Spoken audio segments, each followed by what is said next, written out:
ನಮಸ್ಕಾರ. ನನ್ನ ಹೆಸರು ಪ್ರವೀಣ್ ಕುಮಾರ್ ಅಂತ. ಕ್ಲಾಸಿಕ್ KS ಹೈಯರ್ ಸ್ಟಡಿ ಸರ್ಕಲಲ್ಲಿ ಮಾನಸಿಕ ಸಾಮರ್ಥ್ಯ ಅಥವಾ ಮೆಂಟಲ್ ಎಬಿಲಿಟಿ ಸಬ್ಜೆಕ್ಟನ್ನು ಟೀಚ್ ಮಾಡ್ತಾ ಇದ್ದೀನಿ. ಇವತ್ತಿನ ದಿನ 2/8/2026 ನಡೆದಂಥ ಪೊಲೀಸ್ ಕಾನ್ಸ್ಟೇಬಲ್ ಹುದ್ದೆಯ HK ವಿಭಾಗದ 596 ಪೋಸ್ಟ್ಗಳಿಗಾಗಿ ನಡೆದಂಥ ಒಂದು ಪ್ರಶ್ನೆ ಪತ್ರಿಕೆಯಲ್ಲಿ ಕೇಳಲಾದಂಥ ಮಾನಸಿಕ ಸಾಮರ್ಥ್ಯ ವಿಷಯದ ಪ್ರಶ್ನೆಗಳನ್ನು ಈ ದಿನ ನಾನು ವಿಶ್ಲೇಷಣೆ ಮಾಡ್ತಾ ಇದ್ದೀನಿ.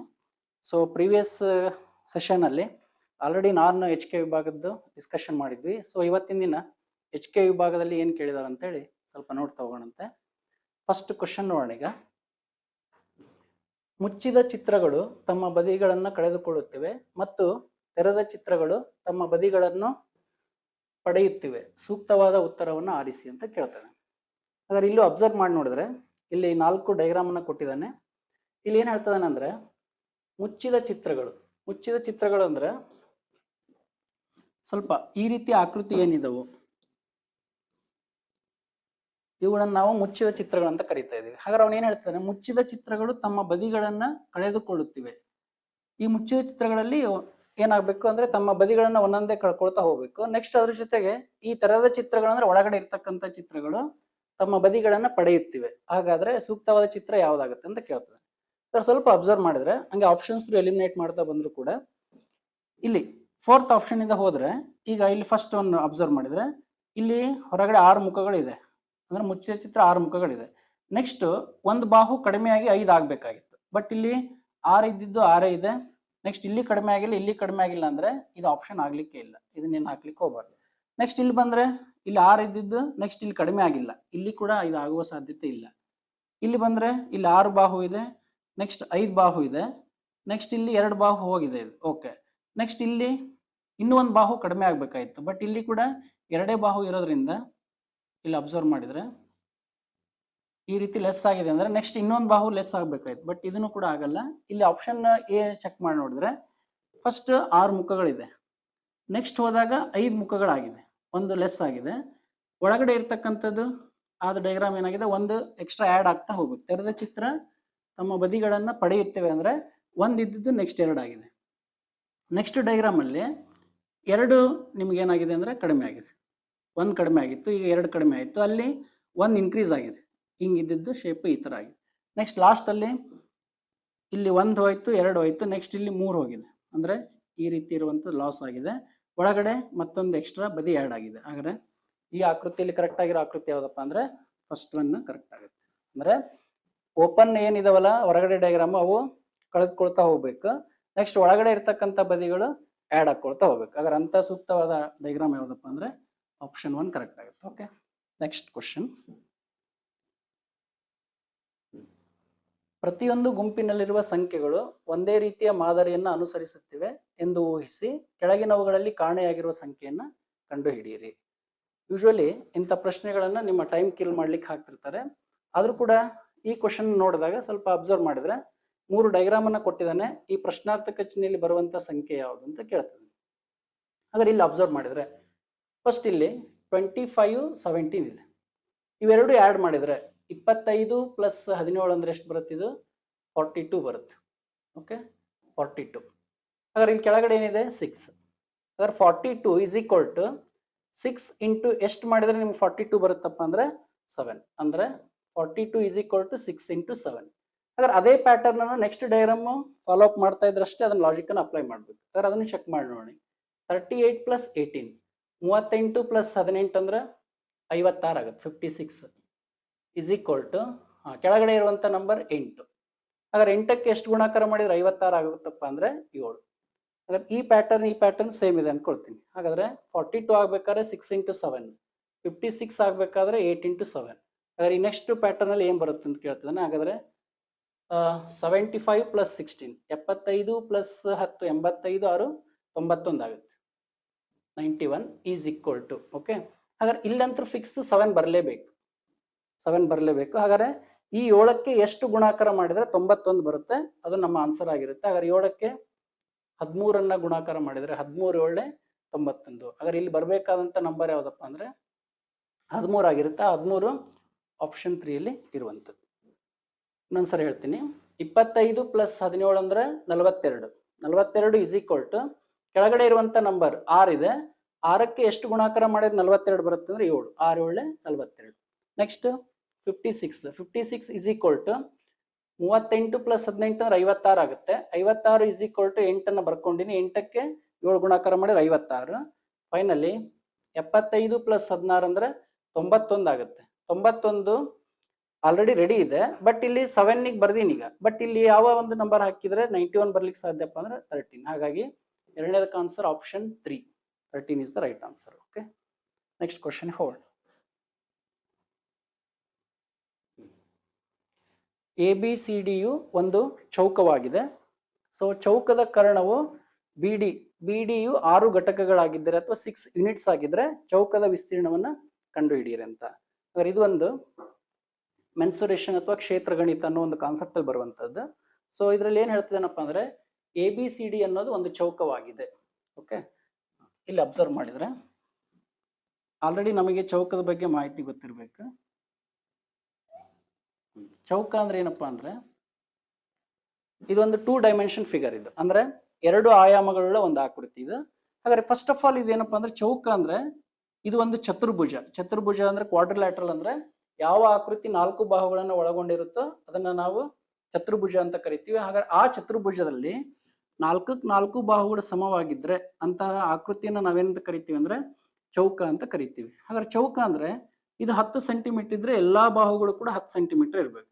ಹಂಗೆ ನಾವು ಜನರಲ್ ಆಗಿ ಇದನ್ನ ಎ ಅಂತ ಕರೆದ್ರೆ ಪ್ರತಿಯೊಂದು ಬಾಹು ಕೂಡ ಎ ಅಳತೆಯನ್ನು ಹೊಂದಿರ್ತವೆ. ಇದನ್ನೇ ನಾವು ಚೌಕ ಅಂತ ಕರಿತೀವಿ.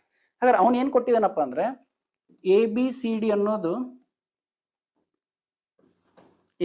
ಅನ್ನೋದು ಒಂದು ಚೌಕವಾಗಿದ್ದು ಈ ಚೌಕದ ಕರ್ಣದ ಅಳತೆ ಅಂದ್ರೆ BD, ಕರ್ಣ ಅಂದ್ರೆ ಈ ರೀತಿ ಚೌಕದ ಕರ್ಣದ ಅಳತೆ BD is equal to 6 unit ಅಂತ ಹೇಳ್ತದೆ. ಹಾಗಾದ್ರೆ BD is equal to 6 unit ಅಂದ್ರೆ ಈ ಕರ್ಣದ ಅಳತೆ 6 ಯೂನಿಟ್ ಆಗೈತಿ ಅಂದ್ರೆ ಹಾಗಾದ್ರೆ ಅವನೇನ್ ಕೇಳ್ತಾನೆ, ಈ ಚೌಕದ ವಿಸ್ತೀರ್ಣ ಎಷ್ಟಾಗ್ಬೋದು? ಹಾಗಾದ್ರೆ ನಮಗೆ ಆಲ್ರೆಡಿ ಗೊತ್ತಿದೆ ಚೌಕದ ವಿಸ್ತೀರ್ಣ ಅಂದ್ರೆ ಏನಪ್ಪಾ ಅಂದ್ರೆ ಈ ಬಾಹು ಇಂಟು ಈ ಬಾಹುವನ್ನ ಗುಣಾಕಾರ ಮಾಡಿದಾಗ ಅದೇನಾಗುತ್ತೆ ನಮಗೆ ಚೌಕದ ವಿಸ್ತೀರ್ಣ ದೊರಕುತ್ತೆ. ಇದರ ಸುತ್ತಳತೆ ಅಂದ್ರೆ 4 ಬಾಹುಗಳ ಮೊತ್ತವನ್ನ ಮಾಡಿದಾಗ ಇದರದ್ದು ಸುತ್ತಳತೆ ಸಿಗುತ್ತೆ. ಹಾಗಾದ್ರೆ ನನಗೆ ಏನ್ ಬೇಕೀಗ ಚೌಕದ ವಿಸ್ತೀರ್ಣ ಬೇಕಾಗಿದೆ. ಹಾಗಾದ್ರೆ ವಿಸ್ತೀರ್ಣ ಇಸ್ ಈಕ್ವಲ್ ಟು ಚೌಕದ ವಿಸ್ತೀರ್ಣ area is equal to A square ಅಂತ ಹೇಳ್ತೀವಿ. ಅಂದ್ರೆ A ಇಂಟು A ವಿಸ್ತೀರ್ಣ. ಓಕೆ, ಬಟ್ ನಮ್ಮ ಇಂಟೆನ್ಷನ್ ಏನಪ್ಪಾ ಅಂದ್ರೆ ಅವನೇನ್ ಕೇಳ್ತಾನೆ, ಈ ಚೌಕದ ವಿಸ್ತೀರ್ಣ ಕಂಡು ಹಿಡಿಬೇಕಾದ್ರೆ ಇಲ್ಲಿ ಬರೀ ಕರ್ಣದ ಅಳತೆ 6 ಯೂನಿಟ್ ಅಂತ ಕೊಟ್ಟಿದ್ದಾನೆ. ಬಟ್ ನನಗೆ ಅವ್ನು ಕೇಳ್ತಾ ಇರೋದು A ಸ್ಕ್ವೇರ್ ಎಷ್ಟಾಗುತ್ತೆ ಅಂತ ಕೇಳ್ತಾನೆ. ಹಾಗಾದ್ರೆ ಈಗ ನಾವು ಇದಿಷ್ಟು ಡಯಾಗ್ರಾಮ್ ಅನ್ನು ಅಬ್ಸರ್ವ್ ಮಾಡಿದ್ರೆ ಪೈಥಾಗೊರಸ್ನ ಪ್ರಮೇಯದ ಪ್ರಕಾರ ನಾವೇನ್ ಹೇಳ್ತೀವಪ್ಪ ಅಂದ್ರೆ ವಿಕರ್ಣದ ಮೇಲಿನ ವರ್ಗವು ಉಳಿದೆರಡು ಬಾಹುಗಳ ವರ್ಗಗಳ ಮೇಲಿನ ಮೊತ್ತಕ್ಕೆ ಸಮವಾಗಿರುತ್ತದೆ. ಹಾಗಾದ್ರೆ ಏನ್ ಹೇಳುತ್ತೆ ಪೈಥಾಗೊರಸ್ ಥಿಯರಂ ಅಂದ್ರೆ D square is equal to, ಇದು ವಿಕರ್ಣ D. Okay, D is equal to 6 ಕೊಟ್ಟಿದ್ದಾನೆ. ವಿಕರ್ಣದ ಮೇಲಿನ ವರ್ಗವು ಉಳಿದೆರಡು ಬಾಹುಗಳ ವರ್ಗಗಳ ಮೇಲಿನ ಮೊತ್ತಕ್ಕೆ ಸಮವಾಗಿರುತ್ತದೆ. ಅಂದ್ರೆ A square plus A square ಅಂತ. ಅಲ್ಲಿಗೆ D square is equal to A square plus A square ಅಂದ್ರೆ ಟೋಟಲಿ 2A ಸ್ಕ್ವೇರ್ ಆಗುತ್ತೆ. ಹಾಗಾದ್ರೆ ನಾ ಏನ್ ಮಾಡ್ಬೋದಪ್ಪ ಅಂದ್ರೆ ಈ 2ನ ಈ ಕಡೆ ಕಳಿಸ್ಬಿಟ್ರೆ ಅಲ್ಲಿಗೆ D square divided by 2 is equal to A square ಅಂತ ಹೇಳ್ತೀವಿ. ಹಾಗಾದ್ರೆ ಆಲ್ರೆಡಿ ನಮಗೆ A ಸ್ಕ್ವೇರ್ ಅಂದ್ರೆ ವಿಸ್ತೀರ್ಣ ಇರೋದ್ರಿಂದ ಹಾಗಾದ್ರೆ D ಅಳತೆ ಕೊಟ್ಟಿದ್ದಾನೆ. D ಅಂದ್ರೆ ವಿಕರ್ಣ, ಈ ವಿಕರ್ಣದ ಅಳತೆ 6 ಯೂನಿಟ್ ಅಂತ ಕೊಟ್ಟಿದ್ದಾನೆ. ಹಾಗಾದ್ರೆ 6 ಯೂನಿಟ್ ಅಂದ್ರೆ 6 square divided by 2 is equal to A square ಅಂತ. ಹಾಗಾದ್ರೆ 6 ಸ್ಕ್ವೇರ್ ಅಂದ್ರೆ 36 divided by 2 that is equal to A square. ಆದ್ರೆ 2 1 2 18 ಅಂದ್ರೆ A square is equal to ಎಷ್ಟಪ್ಪ ಅಂದ್ರೆ ಅದರ ವಿಸ್ತೀರ್ಣ 18 ಆಗಿದೆ. ಇದು ಆಕ್ಚುಲ್ ಕರೆಕ್ಟ್ ಆಗಿರೋ ಆನ್ಸರ್ ಆಗುತ್ತೆ. ಹಾಗಾದ್ರೆ option 3 is the right answer. ABCD ಅನ್ನೋದು ಒಂದು ಚೌಕವಾಗಿದೆ. ಈ ಚೌಕದ ಕರ್ಣದ ಅಳತೆ 6 ಯೂನಿಟ್ ಆಗಿದ್ರೆ ಹಾಗಾದ್ರೆ ಈ ಚೌಕದ ವಿಸ್ತೀರ್ಣ ಎಷ್ಟಾಗುತ್ತಪ್ಪ ಅಂದ್ರೆ ನಾನು ಇಲ್ಲಿ ಏನ್ ಮಾಡಿದೆ ಪೈಥಾಗೊರಸ್ನ ಪ್ರಮೇಯದ ಪ್ರಕಾರ ವಿಕರ್ಣದ ಮೇಲಿನ ವರ್ಗವು ಉಳಿದೆರಡು ಬಾಹುಗಳ ವರ್ಗಗಳ ಮೇಲಿನ ಮೊತ್ತಕ್ಕೆ ಸಮವಾಗಿರುತ್ತೆ ಅನ್ನೋ ಕಾನ್ಸೆಪ್ಟ್ ಮೇಲೆ D square is equal to A square plus A square ಅಂತ ಬರೆದೆ. D square is equal to A square plus A square total 2A square ಆಗುತ್ತೆ. ಹಾಗಾದ್ರೆ ನನಗೆ A ಸ್ಕ್ವೇರ್ ಅಷ್ಟೇ ಬೇಕಾದ್ರೆ A ಸ್ಕ್ವೇರ್ನ ಅಲ್ಲೇ ಇಟ್ಟು 2ನ ಈ ಕಡೆ ತಗೊಂಡು ಬಂದಾಗ D ಸ್ಕ್ವೇರ್ ಬೈ 2 ಆಯ್ತು. ಆಲ್ರೆಡಿ D ವ್ಯಾಲ್ಯೂ 6 ಅಂತ ಗೊತ್ತಿದೆ. 6 ಸ್ಕ್ವೇರ್ ಡಿವೈಡ್ ಬೈ 2 ಮಾಡಿದ್ರೆ that is equal to A square ಗೆ ಸಮ ಆಗುತ್ತೆ. ಹಾಗಾದ್ರೆ 36 ಡಿವೈಡ್ ಬೈ 2 ಮಾಡಿದ್ರೆ 18 ಬರುತ್ತೆ. ಹಾಗಾದ್ರೆ ಇಲ್ಲಿ A ಸ್ಕ್ವೇರ್ ಅಂದ್ರೆ ಆ ವಿಸ್ತೀರ್ಣ ಎಷ್ಟಾಗಿರುತ್ತಪ್ಪ ಅಂದ್ರೆ 18 ಯೂನಿಟ್ ಆಗಿರುತ್ತೆ. ನೆಕ್ಸ್ಟ್, ಈ ಕೆಳಗಿನ ಸರಣಿಯನ್ನು ಮುಂದೆ ನೀಡಿರುವ ಆಯ್ಕೆಗಳಿಂದ ಸರಿಯಾದ ಉತ್ತರವನ್ನು ಆರಿಸಿ ಪೂರ್ಣಗೊಳಿಸಿರಿ ಅಂತ ಹೇಳ್ತದೆ. ಇದು ಒಂದು ಸಿರೀಸ್ ಇದೆ ಇಲ್ಲಿ. ಹಾಗಾದ್ರೆ ಈ ಸಿರೀಸ್ ಯಾವ ತರ ಫಾಲೋ ಅಪ್ ಆಗಿದೆ ಅಂತ ನೋಡೋಣ. ಈಗ PUT,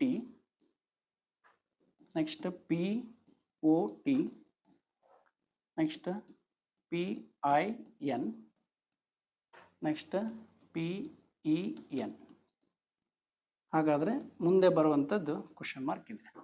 ಸರ್ ಈಗ ಇಮ್ಯಾಜಿನ್ ಮಾಡಿ, ಸ್ವಲ್ಪ ಆಪ್ಷನ್ಸ್ ನೀವು ಎಲಿಮಿನೇಟ್ ಮಾಡ್ಬೋದು. ಸ್ಟಾರ್ಟಿಂಗ್ ಅಂತೂ ಎಲ್ಲ ಗುಂಪಲ್ಲಿ P ಅನ್ನೋದು ಸ್ಟಾರ್ಟಿಂಗ್ ಇದೆ, ಸೊ ನಾನು ಕೂಡ P ಹಾಕ್ಕೊಳ್ಬೋದು. ಸ್ಟಾರ್ಟಿಂಗಲ್ಲಿ P ಬರುತ್ತೆ. ಬಟ್ ಆಪ್ಷನ್ ನೋಡೋಣ ಅಂದರೆ ಎಲ್ಲವೂ ಕೂಡ P ಇಂದನೇ ಸ್ಟಾರ್ಟ್ ಇದೆ, ಸೊ ಇನ್ನೂ ಒಂದು ಲೆಟರ್ನ ಚೆಕ್ ಮಾಡಿ. ಸರ್ ಈಗ ಅಬ್ಸರ್ವ್ ಮಾಡಿ, ಸೆಕೆಂಡ್ ಇಲ್ಲಿ U ಇದೆ, ಇಲ್ಲಿ O ಇದೆ, ನೆಕ್ಸ್ಟ್ ಇಲ್ಲಿ I ಇದೆ, ನೆಕ್ಸ್ಟ್ ಇಲ್ಲಿ E ಇದೆ, ನೆಕ್ಸ್ಟ್ ಇಲ್ಲಿ ಏನ್ ಬರ್ಬೋದು ಅಂತ. ಹಾಗಾದ್ರೆ ಈಗ ಅಬ್ಸರ್ವ್ ಮಾಡಿದಾಗ ಇವೆಲ್ಲ UOIE ಇವೆಲ್ಲ ಏನಪ್ಪಾ ಅಂದ್ರೆ ಸ್ವರಗಳಿವು. ಅಂದ್ರೆ AEIOU ಅಂತ ಇವು ಸ್ವರಗಳಿವು. ಹಾಗಾದ್ರೆ ಫಸ್ಟ್ U ಇತ್ತು, ನೆಕ್ಸ್ಟ್ O ಆಯ್ತು, ನೆಕ್ಸ್ಟ್ I ಆಯ್ತು, ನೆಕ್ಸ್ಟ್ E ಆಯ್ತು. ಹಾಗಾದ್ರೆ ಈಗ ನೆಕ್ಸ್ಟ್ ಬರೋದು ಯಾವ್ದಪ್ಪ ಅಂದ್ರೆ ಡೆಫಿನೆಟ್ಲಿ A ಬರ್ಬೇಕು.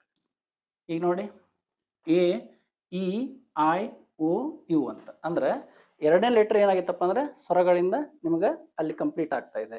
ನೆಕ್ಸ್ಟ್ ಮೂರನೇದು ಏನಂತ ಕೇಳಿದ್ರೆ ಮೂರನೇದು ಏನಾಗ್ಬೋದು, ಈಗ PA ನೋಡಿ, PA ಅನ್ನೋದು ಆಪ್ಷನ್ ಒಂದೇ ಒಂದಿದೆ, ನೀವು ಈಸಿಲಿ ಚೂಸ್ ಮಾಡ್ಬೋದು. ಆದ್ರೂ ಕೂಡ ಲಾಸ್ಟ್ ಇನ್ನೊಂದು ಲೆಟರ್ ನೋಡೋದಾದ್ರೆ ಇಲ್ಲಿ T ಅಂತ ಆಗುತ್ತೆ. ಯಾಕಪ್ಪ ಅಂದ್ರೆ ಈಗ ಇಲ್ಲಿ ನೋಡಿ, ಲಾಸ್ಟ್ ಫಸ್ಟ್ 2 ಗುಂಪಲ್ಲಿ ನೋಡಿದಾಗ TT 2 ಸರ ಇದೆ, ನೆಕ್ಸ್ಟ್ NN 2 ಸರ ಇದೆ. ಹಾಗಾದ್ರೆ ನೆಕ್ಸ್ಟ್ ಈಗ ಬರೋದು ಯಾವ್ದಪ್ಪ ಅಂದ್ರೆ T ಅನ್ನೋದು ನೆಕ್ಸ್ಟ್ ಗುಂಪು ಬೇಕಾದ್ರೆ ನೀವು ಪ್ರೆಡಿಕ್ಷನ್ ಮಾಡ್ಬೋದು, ಅದ್ರದ್ದು ಎಂಡ್ T ಆಗುತ್ತೆ. ಹಾಗಾದ್ರೆ 2 T 2 N ಲಾಸ್ಟ್ ಅಲ್ಲಿ ಈಗ ನೆಕ್ಸ್ಟ್ ಬರುವಂಥದ್ದು ಯಾವ್ದಪ್ಪ ಅಂದ್ರೆ T. ಓಕೆ, ಹಾಗಾದ್ರೆ ನೆನ್ಪಿಟ್ಕೊಳ್ಳಿ, ಸ್ಟಾರ್ಟಿಂಗ್ ಅಲ್ಲಿ P, ನೆಕ್ಸ್ಟ್ ಇವೆಲ್ಲ ಸ್ವರಗಳಿರೋದ್ರಿಂದ ಅಲ್ಲಿ ಸ್ವರ A ಆಗುತ್ತೆ, next last T. Okay, next ಈ ಕೆಳಗಿನ ಚಿತ್ರದಲ್ಲಿ ಎಷ್ಟು ತ್ರಿಭುಜಗಳಿವೆ ಅಂತ ಕೇಳ್ತದೆ. ಓಕೆ, ಇದೊಂದು ಬೇಸಿಕ್ ಆಗಿ ಹೇಳ್ತೀನಿ. ಫಸ್ಟ್ ಏನಪ್ಪಾ ಅಂದ್ರೆ ಇಮ್ಯಾಜಿನ್ ಇದು ಒಂದು ಚೌಕ. ಇದು ಈ ಚೌಕದಲ್ಲಿ ನಾನೇನಾದರೂ ಒಂದು ಕರ್ಣವನ್ನ ಎಳೆದೆ ಅಂದ್ರೆ, ಓಕೆ, ಅಥವಾ 2 ಕರ್ಣವನ್ನ ಎಳೆದ್ವಿ ಅಂದ್ರೆ, ಸೊ ಇಲ್ಲಿ ಉಂಟಾಗುವಂತ ತ್ರಿಭುಜಗಳ ಸಂಖ್ಯೆ ಎಷ್ಟು ಅಂತ ಸಿಂಪಲ್ ಆಗಿ ಕೇಳಿದ್ರೆ ನಾವೇನ್ ಮಾಡ್ತೀವಿ, ಯೂಶುವಲಿ ಓರಲ್ ಆಗಿ ಫಸ್ಟ್ ಯಾವ ತರ ಎಣಿಸ್ತೀವಿ ಅಂದ್ರೆ ಇದು ನೇಮಿಂಗ್ ಮಾಡ್ಕೊಂಡ್ರೆ ABCD ಅಂತ. ಓಕೆ, ಹಾಗಾದ್ರೆ ಈಗ ಫಸ್ಟ್ ಇದರಲ್ಲಿ ಇರುವ ತ್ರಿಭುಜಗಳು ಎಷ್ಟು ಅಂತ ಕೇಳಿದಾಗ ನಾವು ಓರಲ್ ಆಗಿ ಹೆಂಗೆ ಎಣಿಸ್ತೀವಿ ಅಂದ್ರೆ ಫಸ್ಟ್ ಸಿಂಗಲ್ಸ್ ಇವು ಎಷ್ಟಿದಾವೋ ಅಷ್ಟು, ಅಂದ್ರೆ ಸಿಂಗಲ್ಸ್ 4 ತ್ರಿಭುಜಗಳು ಇದಾವೆ. ನೆಕ್ಸ್ಟ್ ಎರಡೆರಡು ತ್ರಿಭುಜಗಳಂತೆ ಎಷ್ಟಿದಾವೆ ಅಂತ ಕೇಳಿದ್ರೆ ಇದಿಷ್ಟು ಸೇರಿ ಒಂದಾಗುತ್ತೆ. ನೆಕ್ಸ್ಟ್ ಇದಕ್ಕೆ ಅಪೋಸಿಟ್ ಆಗಿ ಈ ಕಡೆ ಒಂದಾಗುತ್ತೆ. ನೆಕ್ಸ್ಟ್ ಈ ಕಡೆ ಇವೆರಡು ಸೇರಿ ಒಂದಾಗುತ್ತೆ, ಇವೆರಡು ಸೇರಿ ಒಂದಾಗುತ್ತೆ. ಅಲ್ಲಿಗೆ 4 + 4 ದಟ್ ಈಸ್ ಈಕ್ವಲ್ ಟು 8 ಅಂತ ಹೇಳ್ತೀವಿ. ಹಾಗಾದ್ರೆ ಇದೇನು ಈಸಿ ಆಗಿತ್ತು, 8 ಅಂತ ಎಣಿಸಿದ್ವಿ. ಮುಂದೆ 16 ಬರ್ಬೋದು, 32 ಬರ್ಬೋದು. ಹಾಗಾದ್ರೆ ನಾವು ಈ ರೀತಿ ಇದನ್ನ ಎಣ್ಸಕ್ ಏನು ಓರಲ್ ಆಗಿ ಎಣ್ಸಕ್ ಬರಲ್ಲ ಅಂತ ನಾವು ಶಾರ್ಟ್ ಟ್ರಿಕ್ಸ್ ಅಲ್ಲಿ ಎಣಿಸ್ತೇವೆ. ಹೆಂಗಪ್ಪ ಅಂದ್ರೆ ಇಲ್ಲಿ ಒಳಗಡೆ ನಂಬರಿಂಗ್ ಮಾಡ್ಕೊಳ್ಳಿ, 1 2 3 4 ಅಂತ.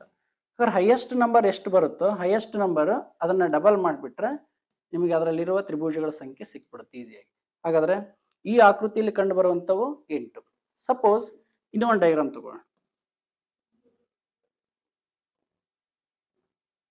ಈ ರೀತಿ ಇದ್ದಾಗ ಈ ಚಿತ್ರದಲ್ಲಿ ಕಂಡು ಬರುವ ತ್ರಿಭುಜಗಳ ಸಂಖ್ಯೆ ಎಷ್ಟು ಅಂದ್ರೆ ಒಳಗಡೆ ಪೋರ್ಷನ್ಸ್ ನಂಬರ್ ಮಾಡ್ಕೊಳ್ಳಿ, 1 2 3 4 5 6. ಇದು ಹೈಯೆಸ್ಟ್ ನಂಬರ್ ಎಷ್ಟು ಬರುತ್ತೋ ಅದನ್ನ ಡಬಲ್ ಮಾಡಿ, ಅಂದ್ರೆ 6 2 12 ಅಂತ. ಹಾಗಾದ್ರೆ ಈಗ ನಮ್ಮ ಡಯಾಗ್ರಾಮಿಗೆ ಬರೋಣ. ಈಗ ಹಾಗಾದ್ರೆ ಫಸ್ಟ್ ಇಲ್ಲಿ ಒಳಗಡೆ ಒಂದು ಬೇಸಿಕ್ ಡಯಾಗ್ರಾಮ್ ಇದೆ ಈ ರೀತಿ ಇರುವಂತ. ಹಾಗಾದ್ರೆ ಇದ್ರ ಒಳಗಡೆ ನಂಬರಿಂಗ್ ಮಾಡ್ಕೊಂಡ್ರೆ 1 2 3 4 5 6 7 8. ಹಾಗಾದ್ರೆ 8 ಬಂದ್ರೆ ಇದ್ರದ್ದು ಹೈಯೆಸ್ಟ್ ನಂಬರ್ನ ಡಬಲ್ ಮಾಡಿದ್ರೆ 8 2 16 ಅಂತ. ಓಕೆ, ಫಸ್ಟಿಗೆ 16 ಆಯ್ತು. ಪ್ಲಸ್ ಇನ್ನು ಹೊರಗಡೆ ಅದೇ ತರ ಡಯಾಗ್ರಾಮ್ ಅನ್ನು ನೋಡಿದಾಗ ಅಲ್ಲಿ ಕೂಡ ಈ ರೀತಿ ಕರ್ಣಗಳಿದೆ. ಸೊ ಇದ್ರದ್ದು ನಂಬರಿಂಗ್ ಮಾಡ್ಕೊಂಡಾಗ 1 2 3 4 5 6 7 ಮತ್ತೆ 8 ಅದ್ರ ಡಬಲ್ ಮಾಡಿದ್ರೆ ಅದು 16. ಹಾಗಾದ್ರೆ ಒಟ್ಟಾರೆ ಈ ಚಿತ್ರದಲ್ಲಿ ಕಂಡು ಬರುವಂತಹ ತ್ರಿಭುಜಗಳ ಸಂಖ್ಯೆ ಎಷ್ಟಪ್ಪ ಅಂದ್ರೆ ಒಟ್ಟಾರೆ 32 ತ್ರಿಭುಜಗಳು ಈ ಚಿತ್ರದಲ್ಲಿ ಕಂಡು ಬರುವಂತದ್ದು. ಓಕೆ, ನೆಕ್ಸ್ಟ್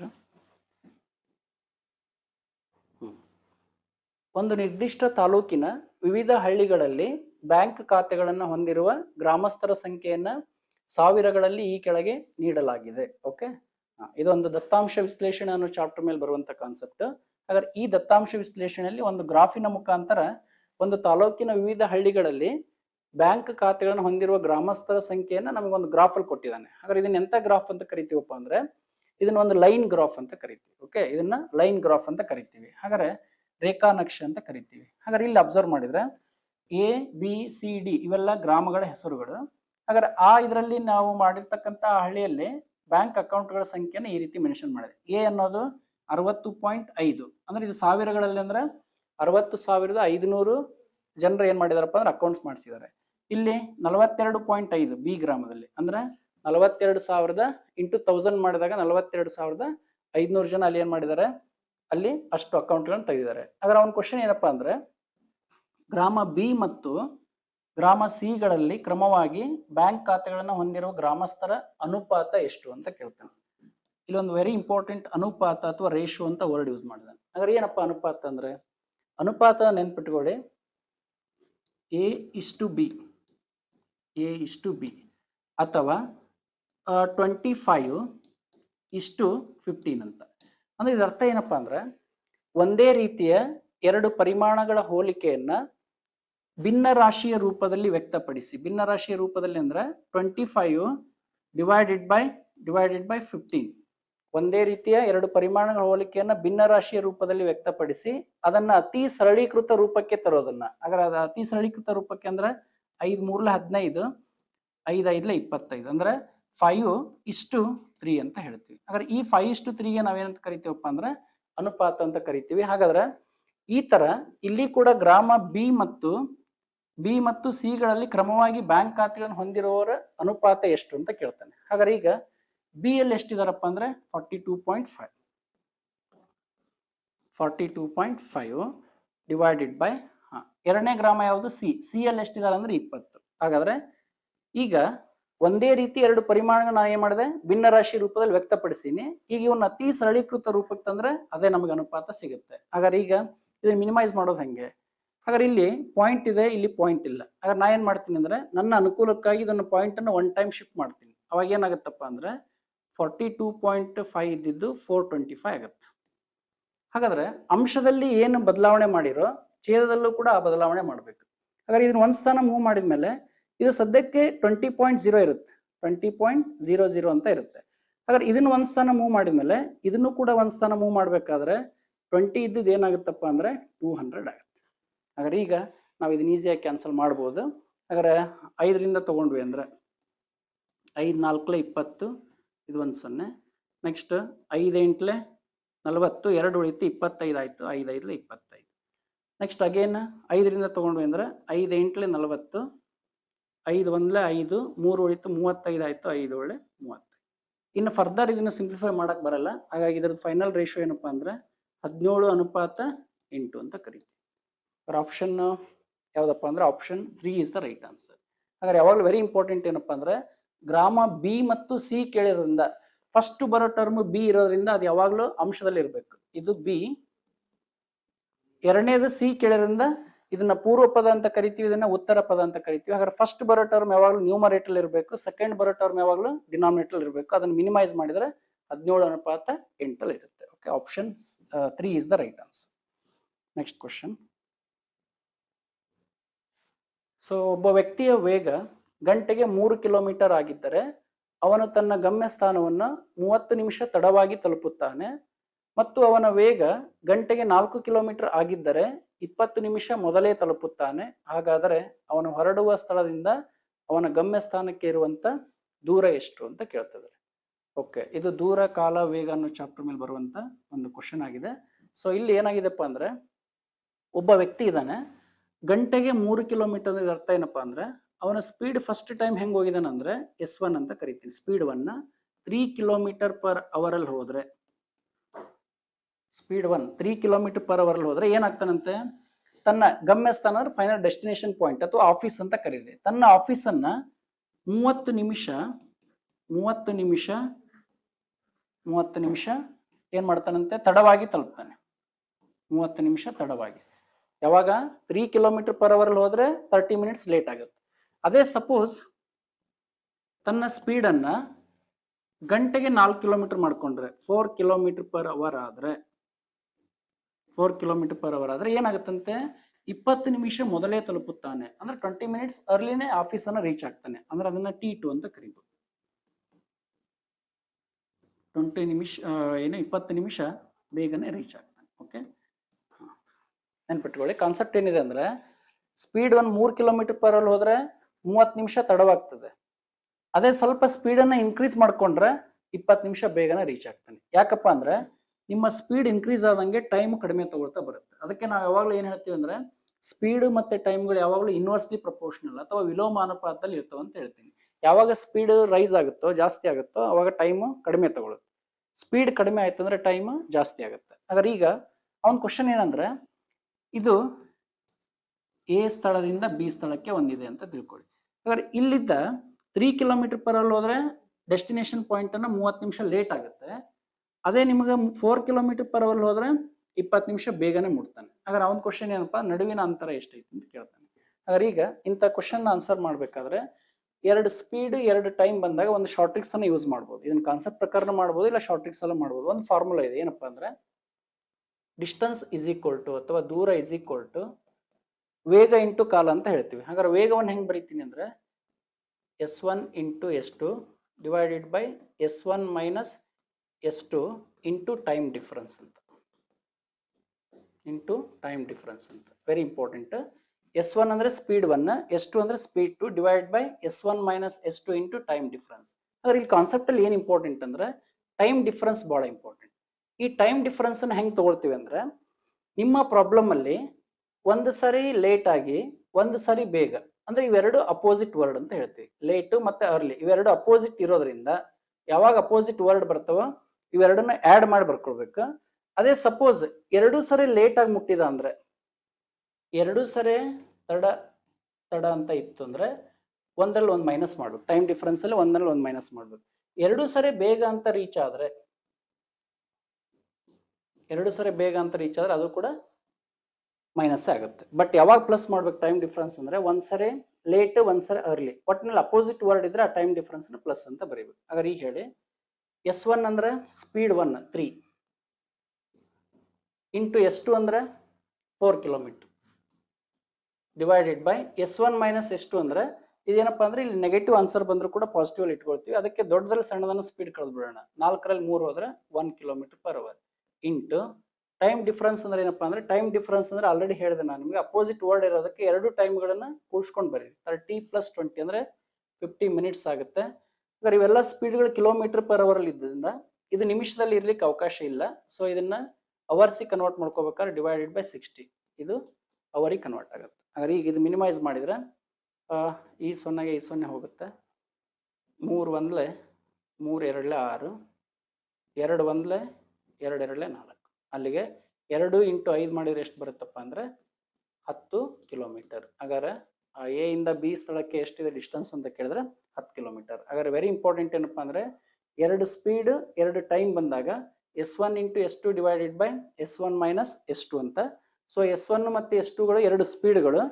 ಟೈಮ್ ಡಿಫರೆನ್ಸ್ ಅಂದ್ರೆ ನಾವು ನೋಡಿ ದೂರ is equal to speed into time ಅಂತ ಹೇಳ್ತೀವಿ. ಸೇಮ್ ಹಂಗೆ ಇದೆ ಫಾರ್ಮುಲಾ. ಟೈಮ್ ಡಿಫರೆನ್ಸ್ ತಗೊಳ್ಳೋದು ಬಹಳ ಇಂಪಾರ್ಟೆಂಟ್. ಟೈಮ್ ಡಿಫರೆನ್ಸ್ ಅಂದ್ರೆ ಇವೆರಡರ ಮೇಲೆ ನಿರ್ಧಾರ ಆಗುತ್ತೆ. Late plus early opposite word ಬಂದ್ರೆ ಪ್ಲಸ್ ಮಾಡ್ಕೊಳ್ಳಿ. 2 ಸರಿ ಲೇಟ್ ಆಗಾದ್ರೆ ಒಂದರಲ್ಲಿ ಒಂದು ಮೈನಸ್ ಮಾಡಿ ತಗೊಳ್ಳಿ. 2 ಅರ್ಲಿ ಆಯ್ತು ಅಂದ್ರೆ ಅದನ್ನು ಕೂಡ ಮೈನಸ್ ಅಂತ ತಗೊಳ್ಳಿ. ಓಕೆ, ಹಾಗಾದ್ರೆ ಆನ್ಸರ್ ಎಷ್ಟಪ್ಪ ಅಂದ್ರೆ 10 kilometre. Option 3 is the right answer. Okay, ಇದು ಇನ್ನೂ ಒಂಥರ ಕಾನ್ಸೆಪ್ಟ್ ಅಲ್ಲಿ ಮಾಡ್ಬೋದು. ಹೆಂಗಪ್ಪ ಅಂದ್ರೆ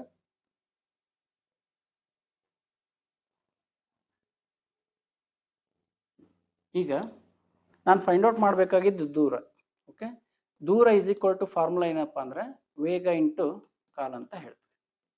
ಓಕೆ, ಹಾಗಾದ್ರೆ ಈಗ ಫಸ್ಟ್ ವೇಗಗಳ ಅನುಪಾತ ಎರಡರದ್ದು ಹೆಂಗೈತಿ ಅಂದ್ರೆ ಎ ಮತ್ತು ಬಿ ಅಂತ ಕರೀರಿ. ವೇಗಗಳ ಅನುಪಾತ ಒಂದ್ಸರಿ 3 ಇದೆ, ಒಂದ್ಸರಿ 4 ಇದೆ. ಸ್ಪೀಡ್ ರೇಷಿಯೋ 3:4 ಇದೆ. ಸಪೋಸ್ ಕಾಲ ಏನಾಗುತ್ತಪ್ಪ ಅಂದ್ರೆ ಇದ್ರದ್ದು ಇನ್ವರ್ಸ್ಲಿ ಪ್ರಪೋರ್ಷನಲ್ ಇರುತ್ತೆ. 3:4 ಆದಮೇಲೆ ತೆಗೆದುಕೊಳ್ಳುವ ಸಮಯ 4:3 ಇರುತ್ತೆ. ಓಕೆ, ಈಗ ಹೇಳಿ ಇಲ್ಲಿ first time 3 kilometre per hour ಹೋದಾಗ ಏನಾಗ್ತಾ ಇದೆ ಅವನಿಗೆ 30 ನಿಮಿಷ ಲೇಟ್ ಆಗ್ತಾ ಇದೆ. ಎರಡನೇ ಟೈಮ್ 4 ಕಿಲೋಮೀಟರ್ ಪರ್ ಅವರ್ ಹೋದಾಗ 20 ನಿಮಿಷ ಮೊದಲೇ ಆಗ್ತಾ ಇದೆ. ಹಾಗಾದ್ರೆ ಈಗ ಇಲ್ಲಿ ಟೈಮ್ ಡಿಫ್ರೆನ್ಸ್ ಎಷ್ಟಾಗುತ್ತೆ? ಟೈಮ್ ಡಿಫ್ರೆನ್ಸ್ 1 ಯೂನಿಟ್ ಇದೆ. ಹಾಗಾದ್ರೆ 1 ಯೂನಿಟ್ ವ್ಯಾಲ್ಯೂ ಎಷ್ಟಪ್ಪ ಅಂದ್ರೆ 30 ಮಿನಿಟ್ಸ್ ಪ್ಲಸ್ 20 ಮಿನಿಟ್ಸ್ ಟೋಟಲ್ ಮಾಡಿದ್ದು 50 ಯೂನಿಟ್ಸ್. ಹಾಗಾದ್ರೆ 1 ಯೂನಿಟ್ಗೆ 50 ಮಿನಿಟ್ಸ್ ಆದ್ರೆ ಇದನ್ನ ತಗೊಂಡೋಗಿ ಇದಕ್ಕೆ ರೇಷಿಯೋದಲ್ಲಿ ಹಾಕಿದ್ರೆ 50 ಇಂಟು 3 ಅಂದ್ರೆ 150 ಆಗುತ್ತೆ. 50 ಇಂಟು 4 ಅಂದ್ರೆ 200 ಆಗುತ್ತೆ. ಹಾಗಾದ್ರೆ ಈಗ ಇದು 200 ಮಿನಿಟ್ಸ್. ಯಾವಾಗ ಅಂದ್ರೆ ನೀವು ಸ್ಪೀಡ್ 3 ಕಿಲೋಮೀಟರ್ ಪರ್ ಅವರ್ ಹೋದ್ರೆ 200 ಮಿನಿಟ್ಸ್ ಬೇಕಾಗುತ್ತೆ.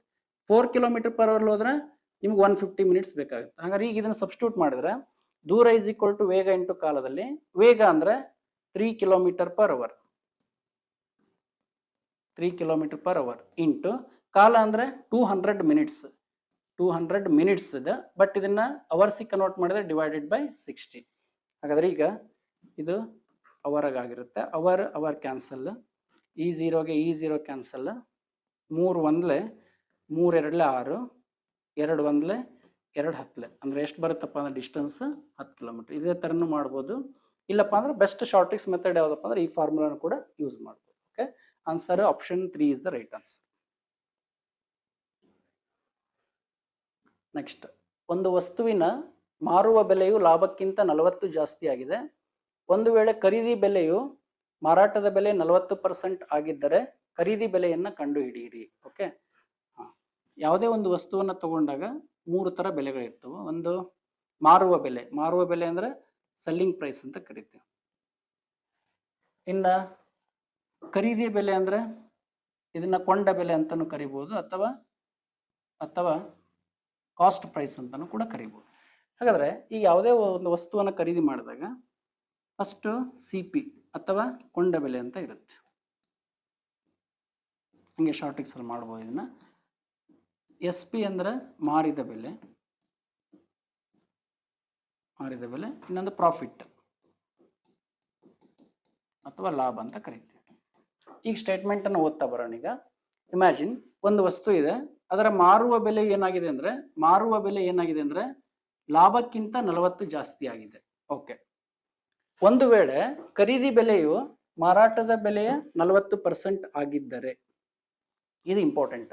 ಏನಪ್ಪಾ ಅಂದ್ರೆ ಕಾಸ್ಟ್ ಪ್ರೈಸ್ ಏನಾಗೈತಿ ಅಂದ್ರೆ ಸೆಲ್ಲಿಂಗ್ ಪ್ರೈಸ್ ಇಂದ 40% ಐತಿ ಅಂತ ಹೇಳ್ತಾನೆ. ಹಾಗಾದ್ರೆ ಈ ಸೆಲ್ಲಿಂಗ್ ಪ್ರೈಸ್ ನಮಗೆ ರೆಫರೆನ್ಸ್ ಐತಿ ಅಂದ್ರೆ ಇದನ್ನ ಅಜ್ಯೂಮ್ ಮಾಡ್ಕೊಳ್ಳಿ, ಇದು 100 ರೂಪೀಸ್ ಇರಲಿ. ಹಾಗಾದ್ರೆ ಸೆಲ್ಲಿಂಗ್ ಪ್ರೈಸ್ 100 ರೂಪೀಸ್ ಆದ್ರೆ ಇದ್ರದ್ದು 40% ಕಾಸ್ಟ್ ಪ್ರೈಸ್ ಐತಿ ಅಂದ್ರೆ ಅಥವಾ ಖರೀದಿ ಬೆಲೆ ಐತಿ ಅಂದ್ರೆ ಇದ್ರದ್ದು 40% ಅಂದ್ರೆ 40 ರೂಪಾಯಿ ಕೊಂಡ ಬೆಲೆ ಆಗಿರುತ್ತೆ. ಓಕೆ, ಹಾಗಾದ್ರೆ ಕಾಸ್ಟ್ ಪ್ರೈಸ್ 40 ರೂಪಾಯಿ, ಸೆಲ್ಲಿಂಗ್ ಪ್ರೈಸ್ 100 ರೂಪೀಸ್. ಯಾಕಂದ್ರೆ ಬೇಸ್ ವ್ಯಾಲ್ಯೂ 100 ತಗೊಂಡಿನಿ ಅಂದ್ರೆ ಮಾರಿದ ಬೆಲೆ 100 ರೂಪೀಸ್ ಆದ್ರೆ ಅದ್ರದ್ದು 40% ಕಾಸ್ಟ್ ಪ್ರೈಸ್ ಐತಿ ಅಂದ್ರೆ 40 ರೂಪಾಯಿ ಆಗುತ್ತೆ. ಹಾಗಾದ್ರೆ ಇಲ್ಲಿ ಒಟ್ಟಾರೆ ಇಲ್ಲಿ ಚೆಕ್ ಮಾಡಿ ನೋಡಿದಾಗ 40 ರೂಪಾಯಿ ವಸ್ತುವನ್ನ ಖರೀದಿ ಮಾಡಿ 100 ರೂಪಾಯಿಗೆ ನಾ ಸೆಲ್ ಮಾಡ್ತೀನಿ ಅಂದ್ರೆ ಎಷ್ಟು ರೂಪಾಯಿ ಪ್ರಾಫಿಟ್ ಆಗೈತಿ? ಈಗ 60 ರೂಪಾಯಿ ಪ್ರಾಫಿಟ್ ಆಗೈತಿ. ಓಕೆ, ಹಾಗಾದ್ರೆ ಈ 60 ರೂಪಾಯಿ ಪ್ರಾಫಿಟ್ ಅನ್ನ ಇಲ್ಲಿ ಬರೀಬಹುದು. 60 ರೂಪಾಯಿ 60 ರೂಪಾಯಿ ಲಾಭ ಆಗೈತೆ ಅಂತ ತಿಳ್ಕೊಳ್ಳಿ. ಹಾಗಾದ್ರೆ ಈಗ ಮತ್ತೆ ಇನ್ನೊಂದು ಫಸ್ಟ್ ಪಾಯಿಂಟ್ ಏನ್ ಹೇಳಿದವನು, ಒಂದು ವಸ್ತುವಿನ ಮಾರುವ ಬೆಲೆಯು ಲಾಭಕ್ಕಿಂತ 40 ಜಾಸ್ತಿ ಆಗಿದೆ. ಇಲ್ಲಿ ನೋಡಿ, ಒಂದು ವಸ್ತುವಿನ ಮಾರಿದ ಬೆಲೆಯು ಬರುವ ಲಾಭಕ್ಕಿಂತ 40 ಜಾಸ್ತಿ ಆಗಿದೆ. ಹಾಗಾದ್ರೆ 60 ರೂಪಾಯಿ ಲಾಭ ಆಗಿತ್ತು ನಿಮ್ಗೆ, ಅದಕ್ಕಿಂತ ಮಾರಾಟದ ಬೆಲೆ 40 ರೂಪಾಯಿ ಜಾಸ್ತಿ ಇದೆ. ಹಾಗಾದ್ರೆ ಕಾನ್ಸೆಪ್ಟಿಗೆ ಹೊಂದ್ತಾ ಇದೆ ಅಂದ್ರೆ ಫೈನಲ್ ಏನ್ ಕೇಳ್ತಾ ಇದ್ದಾನೆ ಅವನು, ಖರೀದಿ ಬೆಲೆಯನ್ನ ಕಂಡು ಹಿಡಿಯಿರಿ ಅಂದ್ರೆ ಕಾಸ್ಟ್ ಪ್ರೈಸ್ ಎಷ್ಟಾಗುತ್ತಪ್ಪ ಅಂದ್ರೆ 40 rupees is the right answer. Okay, 40 rupees. ನಾ ಏನು ಅಜ್ಯೂಮ್ ಮಾಡಿದೆ, ಸೆಲ್ಲಿಂಗ್ ಪ್ರೈಸ್ 100 ರೂಪೀಸ್ ಆದ್ರೆ ಇದ್ರದ್ದು 40% ಕಾಸ್ಟ್ ಪ್ರೈಸ್ ಐತಿ ಅಂದ್ರೆ ಇದು 100 ಆದ್ಮೇಲೆ ಇದು 40 ಆಗುತ್ತೆ. ಹಾಗಾದ್ರೆ ಅವೆರಡು ಡಿಫ್ರೆನ್ಸ್ ನಮಗೆ ಪ್ರಾಫಿಟ್. 40 ರೂಪಾಯಿ ತಗೊಂಬಂದು 100 ರೂಪಾಯಿ ಸೆಲ್ ಮಾಡ್ತೀನಿ ಅಂದ್ರೆ 60 ರೂಪೀಸ್ ಪ್ರಾಫಿಟ್ ಆಗೈತಿ ಅಂದ್ರೆ ಆ 60 ರೂಪೀಸ್ ಇಲ್ಲಿ ಬರ್ಕೊಂಡೆ. ಹಾಗಾದ್ರೆ ಲಾಭ 60 ರೂಪಾಯಿ ಆಗೈತಿ, ಸೆಲ್ಲಿಂಗ್ ಪ್ರೈಸ್ 100 ರೂಪೀಸ್ ಐತಿ ಅಂದ್ರೆ ಒಂದೇ ಸ್ಟೇಟ್ಮೆಂಟ್ ಒಂದು ವಸ್ತುವಿನ ಮಾರಿದ ಬೆಲೆಯು ಲಾಭಕ್ಕಿಂತ 40 ರೂಪಾಯಿ ಜಾಸ್ತಿ ಆಗೈತಿ ಅಂತ ಹೇಳಿದಕ್ಕೆ ಎಲ್ಲಾ ಕಂಡೀಷನ್ ಒಬೆ ಆಗಿದ್ದಕ್ಕೆ ನಮ್ದು ಕಾಸ್ಟ್ ಪ್ರೈಸ್ ಕೇಳಿದ್ರೆ 40 ರೂಪಾಯಿ ಆಗಿದೆ. Selling price 100 rupees, profit 60 rupees. Okay, answer option second is the right answer. Next, ಕೆಳಗಿನ ವರ್ಗಗಳಿಗೆ ಸಂಬಂಧಿಸಿದಂತೆ ಸೂಕ್ತವಾದ ರೇಖಾಚಿತ್ರವನ್ನ ಅಥವಾ ವೆನ್ ನಕ್ಷೆಯನ್ನ ಗುರುತಿಸಿ ಅಂತ ಹೇಳ್ತಾರೆ. ಓಕೆ, ಇಲ್ಲಿ ಒಂದು 3 ದತ್ತಾಂಶಗಳನ್ನು ಕೊಟ್ಟಿದ್ದಾನೆ, ಅಂದ್ರೆ ಡಾಟಾಸ್ ಕೊಟ್ಟಿದ್ದಾನೆ. ಇದಕ್ಕೆ ರಿಲೇಟೆಡ್ ಆಗಿ ವೆನ್ ನಕ್ಷೆ ಯಾವ್ದು ಬರುತ್ತೆ ಅಂತ ಕೇಳ್ತಾನೆ. ವೆನ್ ನಕ್ಷೆ ಅಂದ್ರೆ ಏನಪ್ಪಾ ಅಂದ್ರೆ ಶಬ್ದದ ರೂಪದ ಮಾಹಿತಿಯನ್ನ ಚಿತ್ರಗಳ ಸಹಾಯದಿಂದ ತೋರಿಸಬಲ್ಲ ನಕ್ಷೆಗಳಿಗೆ ನಾವೇನಂತ ಕರಿತೀವಿ ಅಂದ್ರೆ ವೆನ್ ಡೈಗ್ರಾಮ್ಸ್ ಅಥವಾ ವೆನ್ ನಕ್ಷೆಗಳಂತ ಕರಿತೀವಿ. ಹಾಗಾದ್ರೆ ಈ ಮೂರು ಡಾಟಾಸ್ ಈಗ ವಾಣಿಜ್ಯ ಶಾಸ್ತ್ರ, ಲೆಕ್ಕಶಾಸ್ತ್ರ, ವ್ಯವಹಾರ ಅಧ್ಯಯನ ಅಂದ್ರೆ ಇದನ್ನ ಬಿಸ್ನೆಸ್ ಸ್ಟಡೀಸ್ ಅಂತ ಕರಿತೀವಿ ನಾವು. ಬಿಸ್ನೆಸ್ ಸ್ಟಡೀಸ್ ಅಂತ ಕರಿತೀವಿ. ವಾಣಿಜ್ಯ ಶಾಸ್ತ್ರ ಅಂದ್ರೆ ಕಾಮರ್ಸ್ ಇದು. ಲೆಕ್ಕಶಾಸ್ತ್ರ ಅಂದ್ರೆ ಅಕೌಂಟ್ಸ್ ಅಂತ ಕರಿತೀವಿ. ಅಕೌಂಟ್ಸ್ ಅಂತ. ಹಾಗಾದ್ರೆ ಹೀಗೆ ಕಾಮರ್ಸ್, ಅಕೌಂಟ್ಸ್, ಬಿಸ್ನೆಸ್ ಸ್ಟಡೀಸ್ ಈ ಮೂರು ಒಂದು ದತ್ತಾಂಶಕ್ಕೆ ಸಂಬಂಧಿಸಿದಂತ ವೆನ್ ನಕ್ಷೆ ಯಾವುದು ಅಂತ ಕೇಳ್ತಾರೆ. ಹಾಗಾದ್ರೆ ಈಗ ಹೇಳಿ ವಾಣಿಜ್ಯ ಶಾಸ್ತ್ರ ಅನ್ನೋದು ಒಂದು ಸಬ್ಜೆಕ್ಟ್ ಇದೆ. ವಾಣಿಜ್ಯ ಶಾಸ್ತ್ರ ಒಂದು ಸಬ್ಜೆಕ್ಟ್. ಆ ಸಬ್ಜೆಕ್ಟ್ ಅಲ್ಲಿ ಯಾವ ಬರ್ತಾವಪ್ಪ ಅಂದ್ರೆ ಅಕೌಂಟ್ಸ್ ಮತ್ತೆ ಬಿಸ್ನೆಸ್ ಸ್ಟಡೀಸ್ ಬರುವಂಥದ್ದು. ಹಾಗಾದ್ರೆ ಇಂಥದ್ದು ವೆನ್ ನಕ್ಷೆ ಯಾವ್ದಾಗ್ಬೋದು? ಇಲ್ಲಿ ಆಪ್ಷನ್ ಏನ ಅಬ್ಸರ್ವ್ ಮಾಡಿದ್ರೆ ನಾ ಏನ್ ಮಾಡ್ಬೋದು ಅಂದ್ರೆ ಕಾಮರ್ಸ್ ಅನ್ನೋದು ಒಂದು ಸಬ್ಜೆಕ್ಟ್, ಅದ್ರ ಒಳಗಡೆ ಯಾವ್ದಪ್ಪ ಅಂದ್ರೆ ಒಂದು ಅಕೌಂಟ್ಸ್ ಇರುತ್ತೆ, ಇನ್ನೊಂದು ವ್ಯವಹಾರ ಅಧ್ಯಯನ ಅಥವಾ ಬಿಸ್ನೆಸ್ ಸ್ಟಡೀಸ್. ಹಾಗಾದ್ರೆ ಇಲ್ಲಿ ಏನ್ ಹೇಳ್ತಪ್ಪ ಅಂದ್ರೆ ಈ ತರ ಡೈಗ್ರಾಮ್ ಅನ್ನ ಬರೆದಾಗ ಇದನ್ನ ಎ ಅಂತ ಕರೀರಿ, ಇದನ್ನ ಬಿ ಅಂತ ಕರೀರಿ, ಇದನ್ನ ಸಿ ಅಂತ ಕರೀರಿ. ಹಾಗಾದ್ರೆ ಎ ಮತ್ತು ಬಿ ಗಳ ನಡುವೆ ಯಾವುದೇ ಸಂಬಂಧವಿಲ್ಲ, ಆದ್ರೆ ಅವೆರಡು ಕೂಡ ಸಿ ಯ ಜೊತೆ ಆಂತರಿಕ ಸಂಬಂಧವನ್ನು ಹೊಂದಿವೆ ಅಥವಾ ದೇ ಆರ್ ಇಂಟರ್ನಲಿ ಕನೆಕ್ಟೆಡ್ ಅಂತ ಹೇಳ್ತೀವಿ. ಹಾಗಾದ್ರೆ ಎ ಮತ್ತು ಬಿ ಅನ್ನೋ ಎರಡು ಸಬ್ಜೆಕ್ಟ್ ಯಾವ ಅಂದ್ರೆ ಒಂದು ಅಕೌಂಟ್ಸ್ ಒಂದು ಅಥವಾ ಲೆಕ್ಕಶಾಸ್ತ್ರ ಒಂದು, ಇನ್ನೊಂದು ವ್ಯವಹಾರ ಅಧ್ಯಯನ ಅಥವಾ ಬಿಸ್ನೆಸ್ ಅಂತ. ಈ ಎರಡು ಸಬ್ಜೆಕ್ಟ್ ಒಂದಕ್ಕೊಂದು ಸಂಬಂಧ ಇಲ್ಲ, ಇವೆರಡು ಬೇರೆ. ಬಟ್ ಅವೆರಡು ಯಾವ್ದ್ರಲ್ಲಿ ಬರ್ತಾವಪ್ಪ ಅಂದ್ರೆ ಕಾಮರ್ಸ್ ಅಥವಾ ವಾಣಿಜ್ಯ ಶಾಸ್ತ್ರದಲ್ಲಿ ಬರುವಂಥದ್ದು. ಹಾಗಾಗಿ ಇಂಥ ಆಪ್ಷನ್ ಯಾವ್ದಾಗುತ್ತಪ್ಪ ಅಂದ್ರೆ option first is the right answer. A ಮತ್ತು ಬಿ ಗಳ ನಡುವೆ ಎರಡು ನಡುವೆ ಯಾವುದೇ ಸಂಬಂಧ ಇಲ್ಲ, ಸಬ್ಜೆಕ್ಟ್ ಬೇರೆ ಬೇರೆ, ಬಟ್ ಅವೆರಡು ಕೂಡ ವಾಣಿಜ್ಯ ಶಾಸ್ತ್ರ ಅಥವಾ ಕಾಮರ್ಸ್ ಅಲ್ಲಿ ಬರುವಂಥದ್ದು. ಇವು ಮೂರು ಒಂದಲ್ಲ ಒಂದು ಬರಕ್ ಸಾಧ್ಯ ಇಲ್ಲ. ವಾಣಿಜ್ಯ ಶಾಸ್ತ್ರದಲ್ಲಿ ಮತ್ತೆ ನೀವು ಬಿಸ್ನೆಸ್ ಸ್ಟಡಿ ಹಾಕೋದು, ಮತ್ತೆ ಬಿಸ್ನೆಸ್ ಸ್ಟಡಿಯಲ್ಲಿ ಕಾಮರ್ಸ್ ಅನ್ನ ತೋರಿಸ್ಲಿಕ್ಕೆ ಬರಲ್ಲ. ಇನ್ನ ಇದು ಕೂಡ ಆಗಲ್ಲ, ಯಾಕಂದ್ರೆ ಆ ಕಡೆ ಬೇರೆ ಸಬ್ಜೆಕ್ಟ್ ಇಡ್ಬೋದು, ಬಟ್ ಮಧ್ಯದಲ್ಲಿ ನೀವು ಇದನ್ನ ಕಾಮರ್ಸ್ ಅಂತ ಹಾಕಿದ್ರಿ ಅಂದ್ರೆ ಸ್ವಲ್ಪ ವಾಣಿಜ್ಯ ಶಾಸ್ತ್ರ ಕಾಮರ್ಸ್ಗೆ ಇನ್ವಾಲ್ವ್ಮೆಂಟ್ ಆಗುತ್ತೆ, ಸ್ವಲ್ಪ ಲೆಕ್ಕಶಾಸ್ತ್ರ ಕಾಮರ್ಸ್ ಇನ್ವಾಲ್ವ್ಮೆಂಟ್ ಆಗುತ್ತೆ ಅಂತ ಹೇಳಕ್ ಬರಲ್ಲ. ಇದು ಆಗಲ್ಲ, ಇನ್ ಮೂರು ಬೇರೆ ಬೇರೆ ಅಂತ ಹೇಳಕ್ ಬರಲ್ಲ. ಹಾಗಾಗಿ ಇದ್ರಲ್ಲಿ ಯಾವ್ದಪ್ಪ ಅಂದ್ರೆ ಆಪ್ಷನ್ ಎ ಅಥವಾ ಒಂದು ಕರೆಕ್ಟ್ ಆಗಿರೋ ಉತ್ತರ.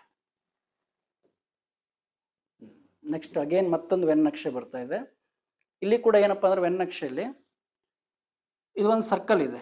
ಈ ಸರ್ಕಲ್ ಏನನ್ನು ರೆಪ್ರೆಸೆಂಟ್ ಮಾಡುತ್ತಪ್ಪ ಅಂದ್ರೆ ಇಲ್ಲಿ ಕೊಟ್ಟಿದ್ದಾನು ಸಾರ್ವಜನಿಕ ಕಂಪನಿಗಳು.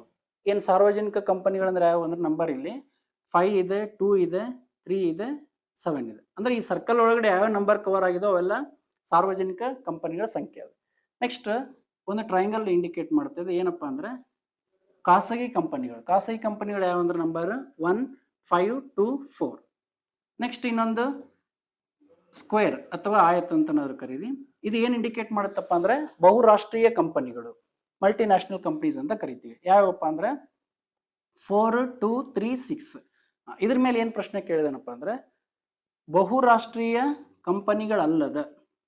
ಈಗ ಅಬ್ಸರ್ವ್ ಮಾಡಿ, ನಮಗೆ ಆಲ್ರೆಡಿ ಬಹುರಾಷ್ಟ್ರೀಯ ಕಂಪನಿಗಳು ಯಾವ ಅಂತ ಗೊತ್ತಿದೆ. ಯಾವ್ದಪ್ಪ ಅಂದ್ರೆ ಈ ಸ್ಕ್ವೇರ್ ಅಲ್ಲಿ ಕವರ್ ಆಗಿರೋ ಎಲ್ಲವೂ ಬಹುರಾಷ್ಟ್ರೀಯ ಕಂಪನಿಗಳು. ಬಟ್ ಅವನ್ ಕ್ವಶನ್ ಬಹುರಾಷ್ಟ್ರೀಯ ಕಂಪನಿಗಳು ಆಗಿರಬಾರ್ದು ಅಂತ ಕೇಳ್ತಾನೆ. ಹಾಗಾದ್ರೆ ಬಹುರಾಷ್ಟ್ರೀಯ ಕಂಪನಿಗಳು ಆಗದೇ ಇರೋರು ಅಂದ್ರೆ ಯಾರು? ಉಳಿದಂತ ನಂಬರ್ಸ್ಗಳು 1, 5, 7. ಓಕೆ, 1, 5, 7. ಬಹುರಾಷ್ಟ್ರೀಯ ಕಂಪನಿಗಳಲ್ಲದ ಕಂಪನಿಗಳ ಸಂಖ್ಯೆಯನ್ನ ಗುರುತಿಸಿ. ಹಾಗಾದ್ರೆ ಈಗ ಬಹುರಾಷ್ಟ್ರೀಯ ಕಂಪನಿಗಳನ್ನ ಬಿಟ್ಟೆ 4, 2, 3, 6 ಬಿಟ್ಟೆ ಉಳಿದಿದ್ದ ನಂಬರ್ಸ್ ಯಾವುವು? 1, 5, 7. ಹಾಗಾದ್ರೆ ಈಗ ಬಹುರಾಷ್ಟ್ರೀಯ ಕಂಪನಿಗಳ ಸಂಖ್ಯೆ ಟೋಟಲ್ ಎಷ್ಟಾಗುತ್ತೆ? 7 + 5 12, 12 + 1 ಅಂದ್ರೆ 13 ಕರೆಕ್ಟ್ ಆಗಿರೋ ಉತ್ತರ. Option 1 is the right answer. ಅಂದ್ರೆ 7, 5, 12, 12 + 1 ಅಂದ್ರೆ 13 ಅದಕ್ಕೆ ಸರಿಯಾದ ಉತ್ತರ ಆಗಿದೆ. ಬಹುರಾಷ್ಟ್ರೀಯ ಕಂಪನಿಗಳ ಅಲ್ಲದ ಕಂಪನಿಗಳ ಸಂಖ್ಯೆ ಎಷ್ಟು ಅಂತ ಕೇಳಿದ್ರೆ 7, 5, 12, 12, 1, 13. ಓಕೆ, ನೆಕ್ಸ್ಟ್ 15 ಆಗಸ್ಟ್ 2011 ಸೋಮವಾರವಾಗಿದ್ದರೆ 17 ಸೆಪ್ಟೆಂಬರ್ 2011 ಯಾವ ವಾರವಾಗಿರುತ್ತದೆ? ಇದೊಂದು ಕ್ಯಾಲೆಂಡರ್ ಬೇಸ್ಡ್ ಕ್ವಶನ್ ಆಗಿರೋದ್ರಿಂದ ಅವನೇನು ಕೊಟ್ಟಿದ್ದಾನಪ್ಪ ಅಂದ್ರೆ 15 ಆಗಸ್ಟ್ 2011 ಸೋಮವಾರವಾಗಿದ್ದರೆ ಅವನ ಕ್ವಶನ್ ಏನು? ಇದೇ ವರ್ಷದಲ್ಲಿ 17 ಸೆಪ್ಟೆಂಬರ್ 2011 ಯಾವ ವಾರವಾಗುತ್ತೆ ಅಂತ ಕೇಳ್ತಾನೆ. ಈಗ ಅಬ್ಸರ್ವ್ ಮಾಡಿ, 2011ರಲ್ಲಿ 15ನೇ ಆಗಸ್ಟ್ ಯಾವ್ದಾಗಿದೆ? ಸೋಮವಾರ. ಅದನ್ನ ಬರ್ಕೊಳ್ಳಿ. ಆಗಸ್ಟ್ ಮಂತಲ್ಲಿ 15ನೇ ತಾರೀಕು ಯಾವುದಪ್ಪ ಅಂದರೆ ಸೋಮವಾರ.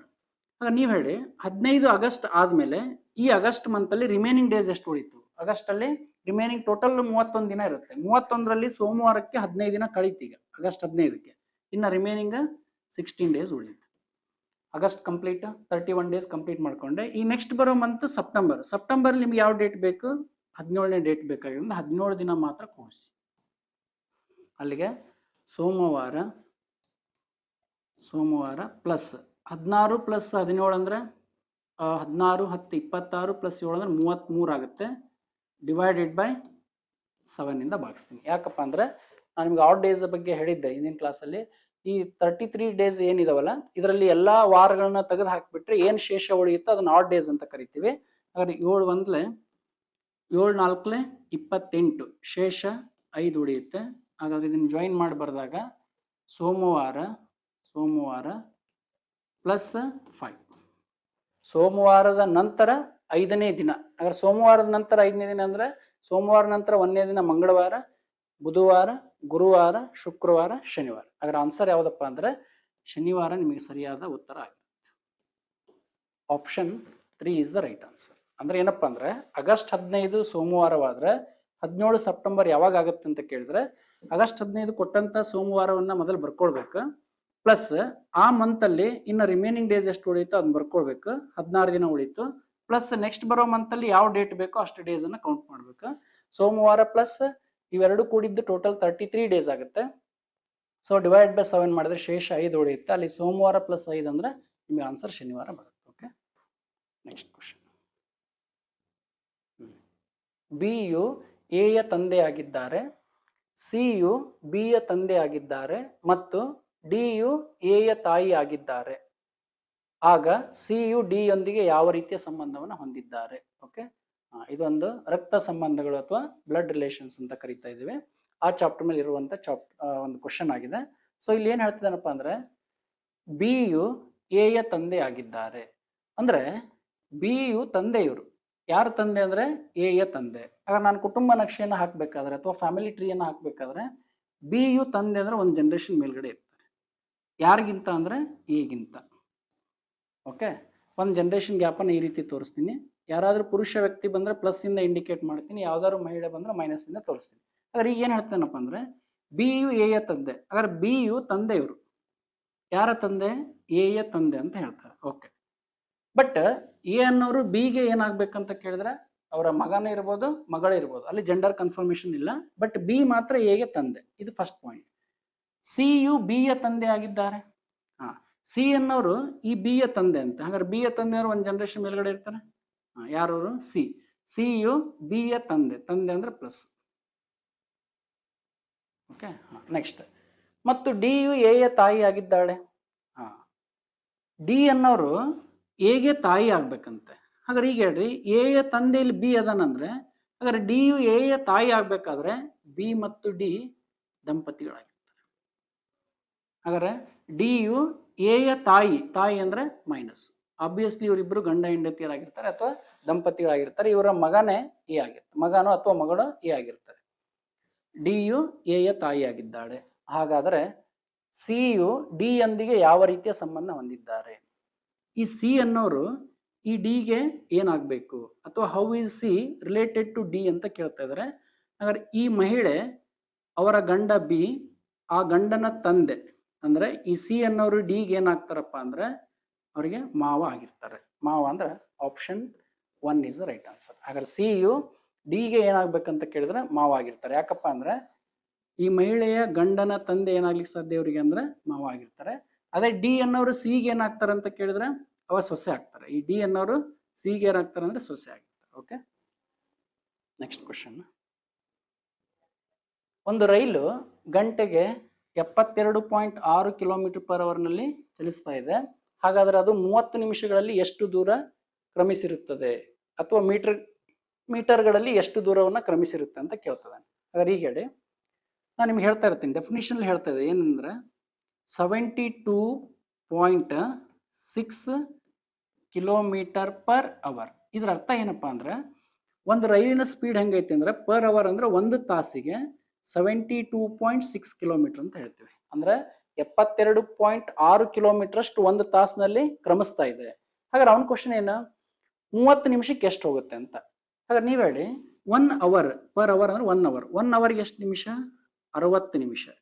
60 ನಿಮಿಷಕ್ಕೆ ಎಷ್ಟು ಹೋಗ್ತಾ ಇದೆ ಇದು, 72.6 ಅಂದ್ರೆ ಅದನ್ನ ಮೀಟ್ರಿಗೆ ಕನ್ವರ್ಟ್ ಮಾಡಿದ್ರೆ 1 kilometre is equal to 1000 metre. 72.6 kilometre ಅಂದ್ರೆ 72,600 ಕಿಲೋಮೀಟರ್ ಅಷ್ಟು ಮೀಟರ್ ಅಷ್ಟು ಜರ್ನಿ ಮಾಡ್ತಾ ಇದೆ. ಓಕೆ,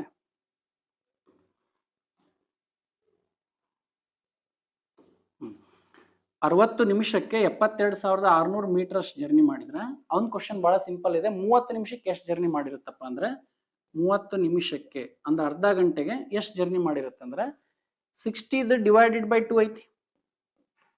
60ರ ಅರ್ಧ 30 ನಿಮಿಷ.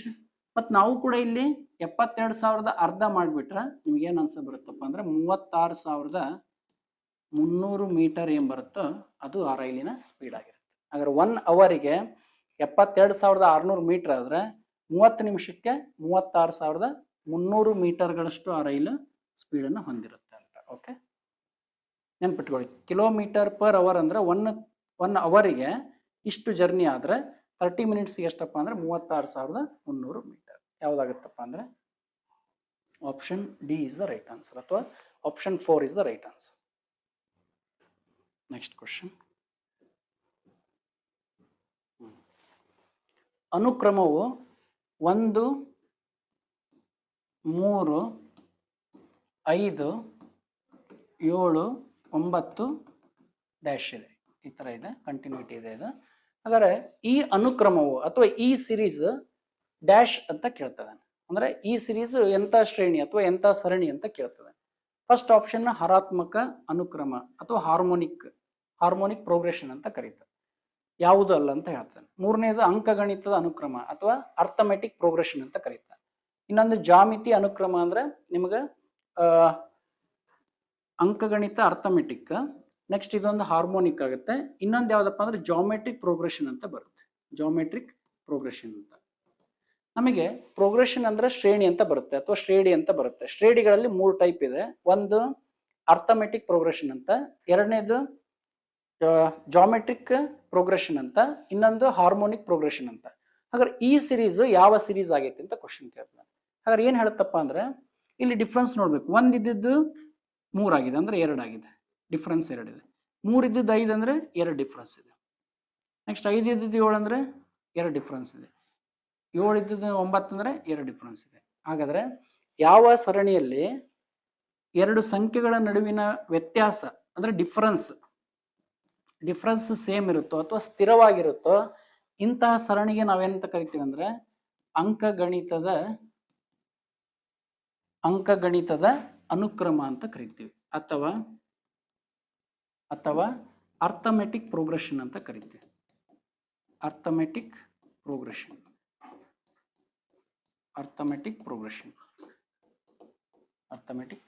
ಓಕೆ, ಹಾಗಾದ್ರೆ 2 ಸಂಖ್ಯೆಗಳ ನಡುವಿನ ವ್ಯತ್ಯಾಸ ಎಲ್ಲಾ ಕಡೆ ಸೇಮ್ ಇದ್ರೆ ಅದನ್ನ ಅರ್ಥಮೆಟಿಕ್ ಪ್ರೋಗ್ರೆಷನ್ ಅಂತ ಕರಿತೀವಿ usually.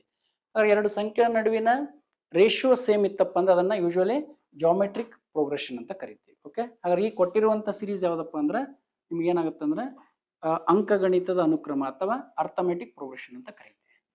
Next question, option 3 is the right answer. ಇನ್ನೊಂದು ಕ್ವಶನ್ ಇದೆ. ಟಾರ್ಗೆಟ್ ಪದವನ್ನ ಸಂಕೇತ ಭಾಷೆಯಲ್ಲಿ 20, 11, 87, 520 ಎಂದು ಸಂಕೇತಿಸಿದರೆ ಫಾರ್ಚೂನ್ ಎಂಬ ಪದವನ್ನ ಸಂಕೇತಿಸಿದಾಗ ಏನ್ ಬರುತ್ತೆ ಕೋಡ್ ಅಂತ ಕೇಳ್ತಾನೆ. ಇದೊಂದು ಕೋಡಿಂಗ್ ಡಿಕೋಡಿಂಗ್ ಅಥವಾ ಸಂಕೇತಿಸುವಿಕೆ ಅನ್ನೋ ಒಂದು ಚಾಪ್ಟರ್ ಬರುವಂತದ್ದು. ಹಾಗಾದ್ರೆ ಈಗ ಅವನು ಏನ್ ಹೇಳ್ತಿದ್ದಾನಪ್ಪ ಅಂದ್ರೆ ಟಾರ್ಗೆಟ್ ಅನ್ನು ಹೆಂಗ್ ಬರ್ದಾನಂದ್ರೆ 2011875220. ಹಾಗಾದ್ರೆ ಅದೇ ಭಾಷೆಯಲ್ಲಿ ಫಾರ್ಚೂನ್ ಎಂಬ ಪದವನ್ನ ಹೇಗೆ ಬರೆಯುವಿರಿ ಅಂತ ಕೇಳ್ತಾರೆ. ಫಾರ್ಚೂನ್ ಎಂಬ ಪದವನ್ನ ಹೇಗೆ ಬರೆಯುವಿರಿ? ಹಾಗಾದ್ರೆ ನಮಗೆ ಇಲ್ಲಿ ಅಬ್ಸರ್ವ್ ಮಾಡಿದ್ರೆ ಇಂಗ್ಲಿಷ್ ವರ್ಣಮಾಲೆ ಅಕ್ಷರಗಳ ಕರೆಸ್ಪಾಂಡಿಂಗ್ ನಂಬರ್ಸ್ ಗೊತ್ತಿರಬೇಕು. ಫಾರ್ವರ್ಡ್ ಡೈರೆಕ್ಷನ್ ಅಲ್ಲಿ, ರಿವರ್ಸ್ ಡೈರೆಕ್ಷನ್ ಅಲ್ಲಿ. ಈ ಫಾರ್ ಎಕ್ಸಾಂಪಲ್ ಎ ಅಂದರೆ ಫಾರ್ವರ್ಡ್ ಡೈರೆಕ್ಷನಲ್ಲಿ ಯಾವಾಗಲೂ ಆಲ್ವೇಸ್ ಇಂಗ್ಲೀಷ್ ವರ್ಣಮಾಲೆ ಒಂದನೇ ಅಕ್ಷರ 1, ಬಿ ಆದರೆ 2, ಸಿ ಆದರೆ 3, ಡಿ ಆದರೆ 4. ಹಿಂಗೆ 26 ಅಕ್ಷರಗಳ ಬಗ್ಗೆ ನಮಗೆ ಗೊತ್ತಿರಬೇಕು. ಹಾಗಾದ್ರೆ ಇದನ್ನ 26 ಅಕ್ಷರಗಳನ್ನ ಈಸಿಯಾಗಿ ನೆನ್ಪಿಡ್ಲಿಕ್ಕೆ ಒಂದು ಟ್ರಿಕ್ಸ್ ಏನಪ್ಪಾ ಅಂದ್ರೆ ಈ ಜ್ಯೋತಿ ಅಂತ, ಈ ಜ್ಯೋತಿ ಅನ್ನೋ ಒಂದು ಕೋಡ್ ಇದೆ.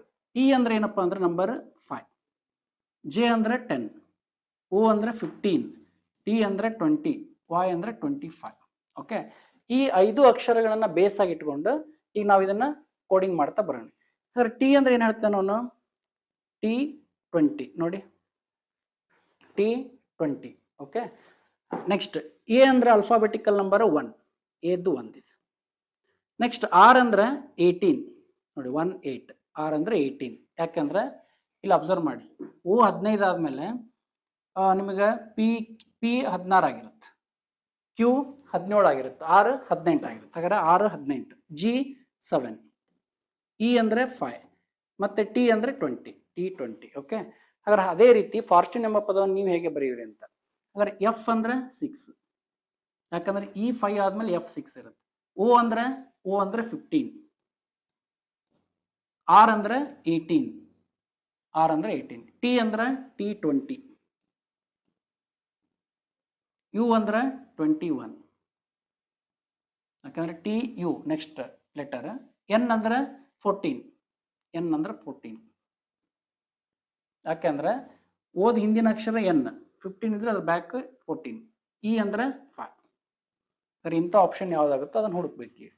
6151 820 21145. Option 1 is the right answer. ಇಲ್ಲಿ ಕರೆಕ್ಟ್ ಆಗಿದೆ. 615182021145. ಇಲ್ಲಿ ಕೋಡಿಂಗ್ ಅಲ್ಲಿ ಹೆಂಗ್ ಮಾಡಿದಾರಪ್ಪ ಅಂದ್ರೆ ಆ ಕೊಟ್ಟಂತ ವರ್ಡ್ ಅಲ್ಲಿರುವ ಲೆಟರ್ಸ್ ಇದು ಕರೆಸ್ಪಾಂಡಿಂಗ್ ಇಂಗ್ಲಿಷ್ ವರ್ಣಮಾಲೆ ನಂಬರ್ ಬರೆದ್ಬಿಟ್ರೆ ತಾನ ಕೋಡಿಂಗ್ ಆಗುತ್ತೆ. ಹಂಗೆ ಫಾರ್ಚೂನ್ ಎಂಬ ಪದವನ್ನು ಹೇಗೆ ಬರೆಯೋರಿ ಅಂದ್ರೆ option 1 is the right answer.